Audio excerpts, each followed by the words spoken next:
Te doy la bienvenida a un nuevo episodio de nuestro viaje por los mitos y leyendas de América. Soy Jenny de Bernardo y hoy nos adentramos en los misterios y maravillas de Bolivia. En esta tierra de contrastes, donde las montañas se encuentran con el cielo y las tradiciones antiguas se entrelazan con el presente. Descubriremos historias que han sobrevivido el paso del tiempo. Desde el mítico Equeco, portador de abundancia, hasta el simbolismo sagrado de la cantuta y los secretos ancestrales de la coca. Cada leyenda nos llevará a un viaje único por la rica cultura boliviana. Acompáñame en este episodio donde la magia y la historia se dan la mano. El equeco es un símbolo andino de la abundancia, fecundidad y alegría. Asimismo, es una manifestación cultural característica del altiplano andino y que recibe culto en el occidente andino de Bolivia, principalmente en La Paz, en las regiones sur del Perú, norte de Chile y de Argentina. Es un ídolo que se cree provee de abundancia, al hogar donde se le tributan ofrendas de cigarrillos. Esta es su leyenda. Dice que hace 499 años con 4 meses y un día, vivía en el altiplano boliviano un hombre aymara, quien gustaba de las fiestas. Era generoso a manos llenas, emanaba tranquilidad y armonía y siempre estaba alegre porque había decidido que a la tristeza no le permitiría acercarse. Es decir, era un sabio. Se llamaba Iquiku. Iquiku tenía una extensa familia que por supuesto era muy feliz. Incluso a sus animales se los veía contentos y si hubieran podido sonreír, ahí habrían ido vicuñas y llamas mostrando los dientes y lanzando carcajadas. Al sentir que su muerte se acercaba, abrazó a su mujer, a sus hijos e hijas y dejó para cada uno un regalo que sería de su agrado. No eran los únicos regalos que la familia recibía de Iquiku. Durante toda su vida complació sus deseos. Cada vez que alguno de ellos sugería querer algo, ¡zas!, él se los concedía. La familia lloró su muerte a raudales. También las llamitas y vicuñas, que al no poder derramar lágrimas lanzaron tremendos escupitajos hasta humedecer la tierra. Entonces, al más pequeño de los hijos, se le ocurrió moldear con barro una figura para recordar a Iquiku. Es la imagen de nuestro padre, le dijo al resto de la familia, y mostró un muñeco con los brazos extendidos y la boca abierta en una sonrisa que enseñaba los dientes. Esto causó gran alegría a todos. Aquella escultura, a pesar de ser tosca, simbolizaba al ser que tanto habían querido y admirado. Además, en cierta forma, llenaba el vacío que había dejado. La madre situó la escultura en un orificio de la pared cerca del fogón para que no pasara frío. No contenta con eso, le tejió un pequeño chullo, un gorrito con orejeras de alegres colores. Una de las hijas hizo una choza de barro, pasó una hebra de lana y se la colgó a la espalda de la figura. Como recuerdo de cuando nos ayudó a construir nuestro hogar, dijo mirando a su marido, quien asintió con la cabeza. Otro hijo formó una llama de lana y, tal como su hermana, la colgó de uno de los brazos de la figura. Como recuerdo de las llamas que me regaló para tener mi propio rebaño, dijo mirando a su mujer, quien también estuvo de acuerdo. Uno a uno, todos los hijos e hijas fueron haciendo pequeños objetos que les recordaban la generosidad de su padre y los colgaron de la estatuilla, de tal manera que se fue llenando de pondos, alforjas, ropa. Resulta que cuando una vecina fue a visitarlos y vio la figura de Iquicu así adornada, pensó que el alma del difunto estaba adentro y seguiría siendo tan generoso como lo fue en vida. Entonces, ella también hizo un muñeco de barro cocido al que llamó Iquicu y lo cargó con todos los objetos en miniatura que se necesitaba para vivir bien: casa, comida, ropa, animalitos, pondos de chicha para las fiestas. Cuando otra vecina fue a visitar a la primera, no pudo dejar de mirar la estatuilla.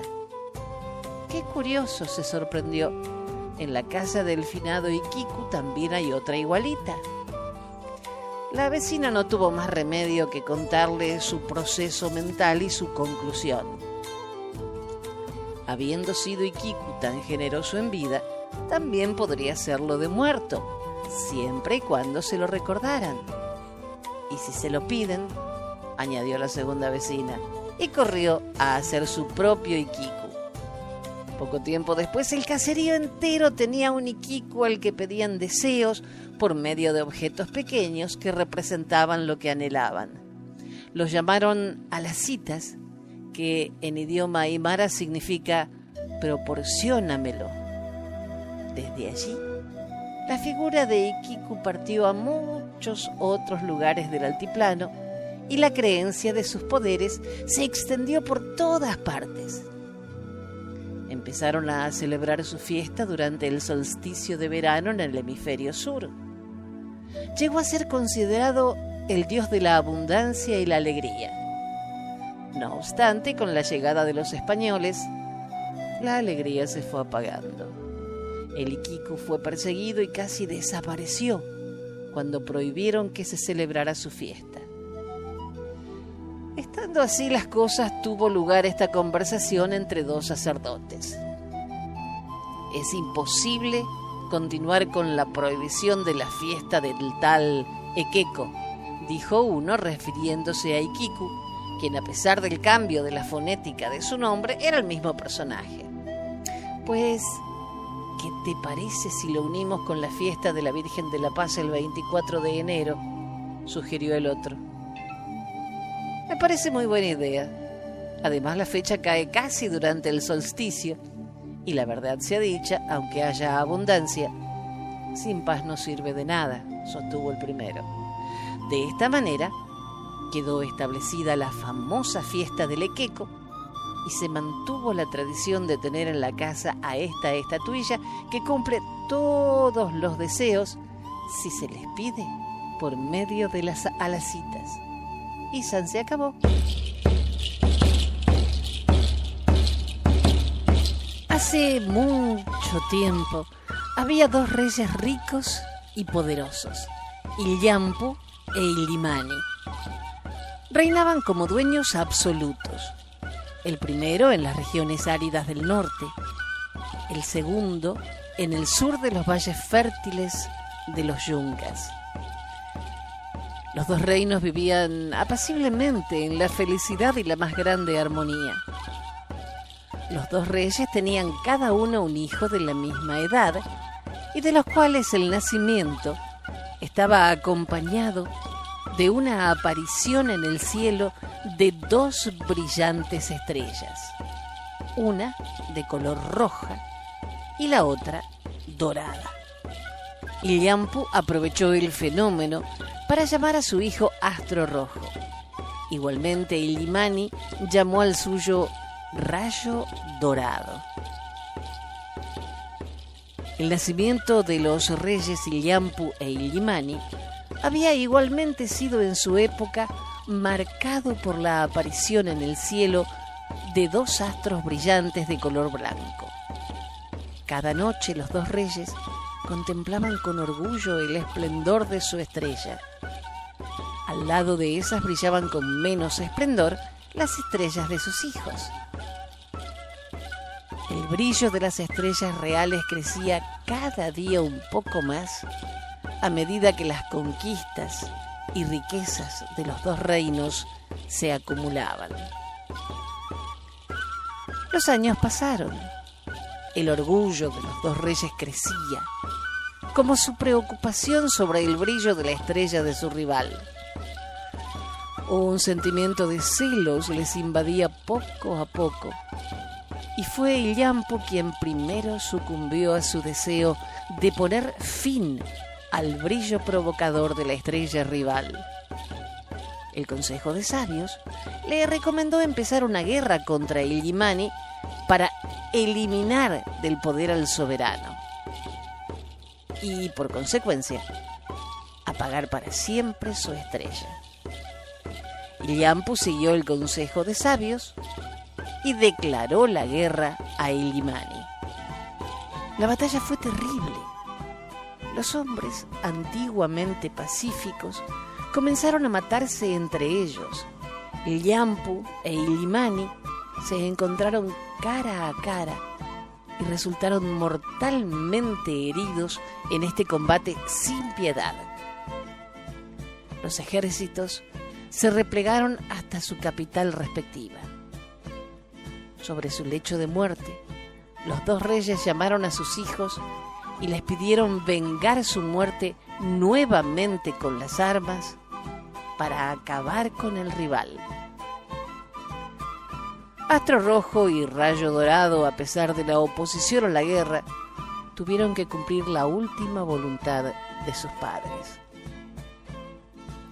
Así, la guerra volvió a empezar entre los dos reinos en contra del fuerte deseo de paz de los dos jóvenes soberanos.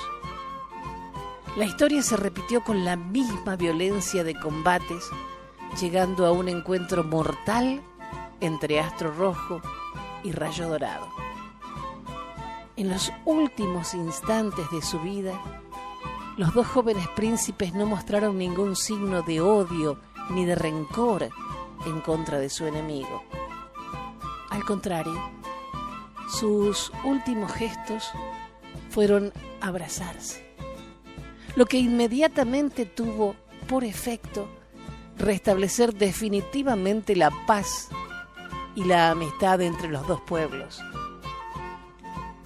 En ese instante la tierra empezó a temblar y de sus entrañas salió la diosa Pachamama. Ella habló con Astro Rojo y Rayo Dorado para felicitarles por su amor y coraje y por denunciar el comportamiento de odio y vanidad de sus padres. La diosa apuntó las estrellas blancas de Illimani e Illiampu, que perdieron instantáneamente su brillo y fueron proyectadas en el suelo de cada capital antes de transformarse en dos enormes masas inertes y opacas al medio de la cordillera de los Andes. Pachamama anunció a Astro Rojo y Rayo Dorado que de su unión fraternal nacería un pueblo de paz y amor, del cual los colores representativos serán el rojo y el amarillo, combinados con el verde de la esperanza. Astro Rojo y Rayo Dorado murieron y fueron enterrados juntos en el Valle de la Batalla. Después de varios años, la rivalidad entre Illiampu e Illimani no se había calmado, pero los dos montes enraizados para siempre estaban condenados a contemplarse y a vivir con su rabia y su odio. Sus lágrimas de cólera y desesperación fluyeron en sus laderas hasta el valle, donde estaban enterrados Astro Rojo y Rayo Dorado. Con el contacto del agua, brotó milagrosamente sobre la tumba de los jóvenes príncipes la cantuta, una flor de colores verde, amarillo y rojo. Algunos siglos más tarde, como lo había anunciado la diosa Pachamama, nació un nuevo pueblo, el pueblo boliviano, que tomó como emblema la cantuta y sus colores.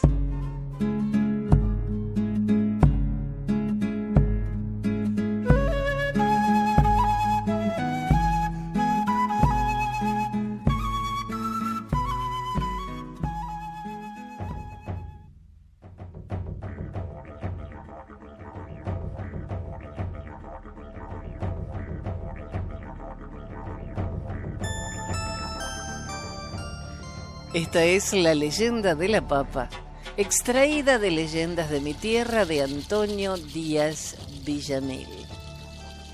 Hace mucho tiempo, el pueblo de los Zapallas tenía una existencia pacífica y armoniosa. La naturaleza generosa proporcionaba enteramente a las necesidades de cada uno, y la entente cordial con los países vecinos les había hecho olvidar lo que era la violencia y la guerra. Un día, la erupción súbita de un volcán vino a perturbar la armonía de este pequeño mundo, al parecer perfectos. Los caris, vecinos de los Zapallas, que vivían al norte, no lejos de los lados del volcán, tuvieron que huir de su país devastado y abandonar la mayoría de sus bienes. Atraídos naturalmente por las riquezas del territorio Zapallas, los caris tomaron las armas e invadieron por la fuerza el rico país. Los Zapallas impotentes se redujeron inmediatamente a la esclavitud sin oponer la menor resistencia al invasor. Durante muchos años, los Zapallas, resignados a aceptar su triste destino, trabajaron sin descanso para sus dueños caris. Un único hombre, el joven Choque, último descendiente de los jefes Zapallas, rechazaba esta soberanía y prefería recibir los terribles castigos de los caris que rebajarse a trabajar para ellos. Los Zapallas intentaron muchas veces convencer al joven hombre de abandonar la lucha y aceptar su condición de esclavo, pero fue en vano. Choque estaba convencido de que los dioses no dejarían impune tal injusticia. Los dioses observaban efectivamente la escena y fueron impresionados por la valentía y la fe de Choque. El gran Pachacamaj tomó la forma de un cóndor blanco y vino al encuentro del hombre joven. El dios recompensó a Choque indicándole el sitio de semillas de una planta aún desconocida para los hombres, llamada papa o patata. Estas semillas fueron sembradas secretamente por los Zapallas en sustitución de los tradicionales cultivos de quinoa y habas destinadas a los caris. Pasaron algunos meses y las semillas empezaron a germinar. Fieles a su práctica, los caris se precipitaron los primeros para recoger todas las hojas verdes y las vainas de la nueva planta. En cuanto a los Zapallas, debían satisfacerse con los restos dejados en el campo. Y en ese momento no supieron darse cuenta de que las semillas ofrecidas por los dioses habían podido ayudarlos. Pero su sorpresa fue grande cuando descubrieron los fabulosos tubérculos ocultados bajo tierra que los caris no habían visto. La preciosa comida volvió a dar esperanza y la fuerza de combatir al opresor. Numerosos caris que habían consumido las hojas y frutas venenosas de las patatas habían caído enfermos o muertos. Los Zapallas aprovecharon para rebelarse definitivamente y expulsar al último caris de su territorio. Choque fue elegido jefe de los Zapallas. Estableció una nueva sociedad fuerte y feliz que siguió cultivando la patata con el respeto que se debe a una fruta sagrada de los dioses.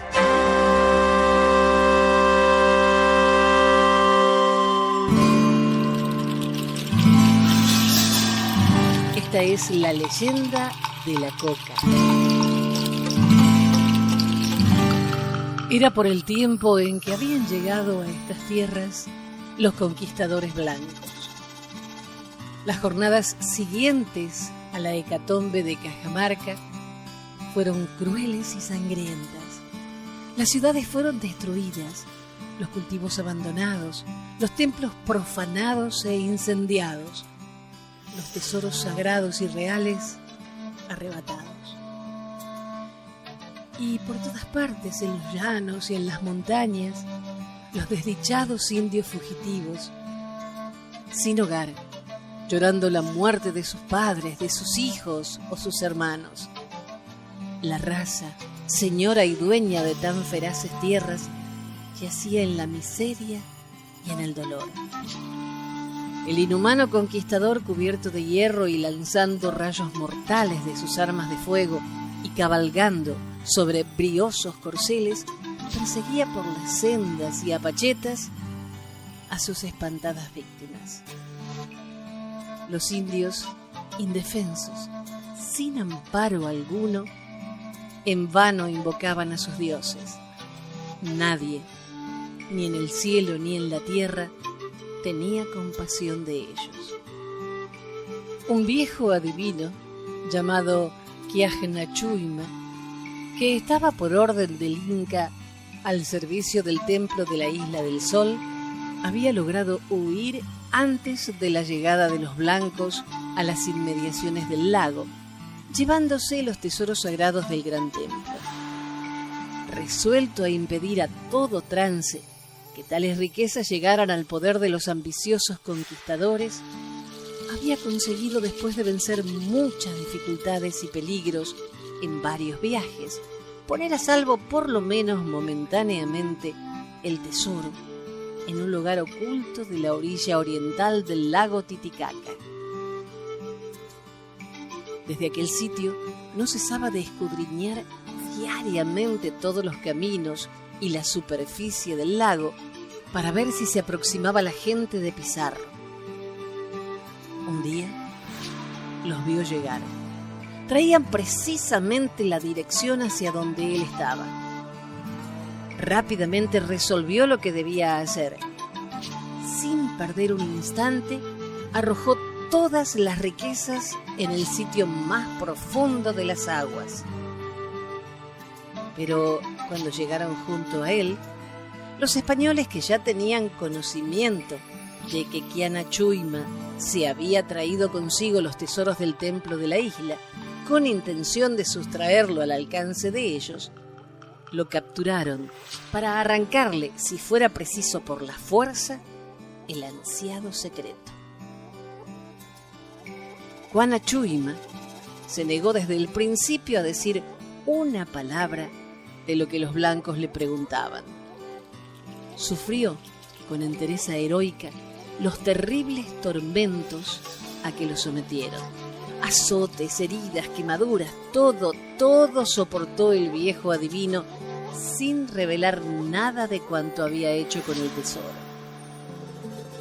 Al fin los verdugos, cansados de atormentarle inútilmente, le abandonaron en estado agónico para ir por su cuenta a escudriñar por todas partes. Esa noche el desdichado Quiahnachuyma, entre las fiebres de su dolorosa agonía, soñó que el sol, Dios resplandeciente, aparecía por detrás de la montaña próxima y le decía: «Hijo mío, tu abnegación en el sagrado deber que te has impuesto voluntariamente de resguardar mis objetos sagrados merece una recompensa. Pide lo que desees, que estoy dispuesto a concedértelo». «Oh Dios amado», respondió el viejo, «¿qué otra cosa puedo yo pedirte en esta hora de duelo y de derrota, sino la redención de mi raza y el aniquilamiento de nuestros infames invasores?» «Hijo desdichado», le contestó el sol, «lo que me pides es ya imposible. Mi poder nada puede contra esos intrusos. Su Dios es más poderoso que yo. Me ha quitado mi dominio y por eso también yo, como ustedes, debo huir a refugiarme. Pero antes de irme para siempre, quiero concederte algo que esté aún dentro de mis facultades». «Dios mío», repuso el viejo con pena, «si tan poco poder ya tienes, debo pensar con sumo cuidado en lo que voy a pedirte». Un grupo de habitantes del Imperio del Sol, escapando de los intrusos, embarcándose en pequeñas balsas de totora, atravesó el lago y fue a refugiarse en la orilla donde Quianachuima estaba luchando con la muerte. Los indios acudieron a cuidarlo. Quianachuima era uno de los yatiris más queridos en todo el imperio. Por eso los indios rodearon su lecho de agonía llenos de tristeza, lamentando su próxima muerte. El anciano, al ver en torno de sí ese grupo de compatriotas desdichados, sentía más honda pesadumbre e imaginaba los tiempos de dolor y amargura que el futuro guardaba a esos desventurados. Fue entonces que se acordó de la promesa del gran astro. Resolvió pedirle una gracia, un bien durable, para dejarlo de herencia a los suyos, algo que no fuera ni oro ni riqueza, para que el blanco ambicioso no pudiera arrebatarles. En fin, un consuelo secreto y eficaz para los incontables días de miseria y padecimientos. Al llegar la noche, lleno de ansiedad en medio de la fiebre que le consumía, imploró al sol para que acudiera a oírle su última petición. A los pocos momentos un impulso misterioso lo levantó de su lecho y lo hizo salir de la choza. Quianachuima, dejándose llevar por la secreta esperanza que lo dirigía, subió por la pendiente arriba, hasta la cumbre del cerro. En la cima notó que le rodeaba una gran claridad que hacía contraste con la noche fría y silenciosa. De pronto, una voz le dijo: «Hijo mío, he oído tu plegaria. ¿Quieres dejar a tus tristes hermanos un lenitivo para sus dolores y un reconfortante para las terribles fatigas que les guarda en su desamparo? Sí, quiero que tengan algo con que resistir la esclavitud angustiosa que les aguarda. ¿Me lo concederás?» «Bien», respondió la voz. «Mira en torno tuyo. ¿Ves esas pequeñas plantas de hojas verdes y ovaladas? Las he hecho brotar para ti y para tus hermanos. Ellas realizarán el milagro de adormecer penas y sostener fatigas. Serán el talismán inapreciable para los días amargos. Di a tus hermanos que sin herir los tallos arranquen las hojas y después de secarlas las mastiquen. El jugo de esas plantas será el mejor narcótico para la inmensa pena de sus almas». Quianachuima, sintiendo que le quedaban pocos instantes de vida, reunió a sus compatriotas y les dijo: «Hijos míos, voy a morir. Pero antes quiero anunciarles lo que Inti, nuestro Dios, ha querido en su bondad concederles por intermedio mío. Suban al cerro próximo. Encontrarán unas plantitas de hojas ovaladas. Cuídenlas, cultívenlas con esmero. En ellas tendrán alimento y consuelo. En las duras fatigas que les imponga el despotismo de sus amos, más que en esas hojas, y tendrán nueva fuerza para el trabajo. En esos desamparados e interminables viajes que le obligue el blanco, más que en esas hojas, y el camino será breve y pasajero. En los momentos en que su espíritu melancólico quiera fingir un poco de alegría, esas hojas adormecerán su pena y les darán la ilusión de creerlos felices. Cuando quieran escudriñar algo de su destino, un puñado de esas hojas lanzado al viento les dirá el secreto que anhelan conocer. Y cuando el blanco quiera hacer lo mismo y se atreva a utilizar como ustedes esas hojas, le sucederá todo lo contrario. Su jugo, que para ustedes será la fuerza de la vida, para sus amos será un vicio repugnante y degenerado. mientras que para ustedes los indios será un alimento casi espiritual, a ellos les causará la idiotez y la locura. Cuiden que no se extinga y consérvenla y propáguenla entre ustedes con veneración y amor. El viejo Kianachuyma dobló su cabeza sobre el pecho y quedó sin vida. Los desdichados indios gimieron por la muerte del venerable Yatiri. Eligieron la cima del próximo cerro para darle sepultura. Fue enterrado dentro de un cerco de las plantas verdes y misteriosas. Recién en ese momento se acordaron de cuánto les había dicho al morir Kianachuyma, y recogiendo cada cual un puñado de las hojitas ovaladas, se pusieron a masticarlas. Entonces se realizó la maravilla. A medida que tragaban el amargo jugo, notaron que su pena inmensa se adormecía lentamente.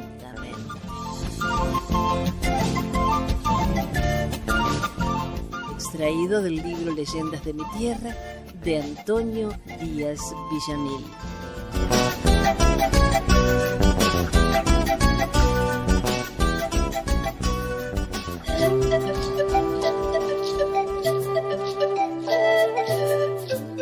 Y así concluimos nuestro segundo recorrido por las leyendas de Bolivia. Hoy hemos explorado historias que son el corazón y el alma de este país vibrante y diverso. Desde el Equeco, con su promesa de prosperidad, pasando por la belleza de la cantuta, los misterios ancestrales de la coca. Cada relato nos ha revelado un fragmento más de este rico tapiz cultural. Espero que hayas disfrutado este viaje tanto como yo. Ha sido un placer compartir estas historias contigo. Hasta nuestro próximo encuentro, donde seguiremos descubriendo las leyendas que unen y definen a nuestra maravillosa América.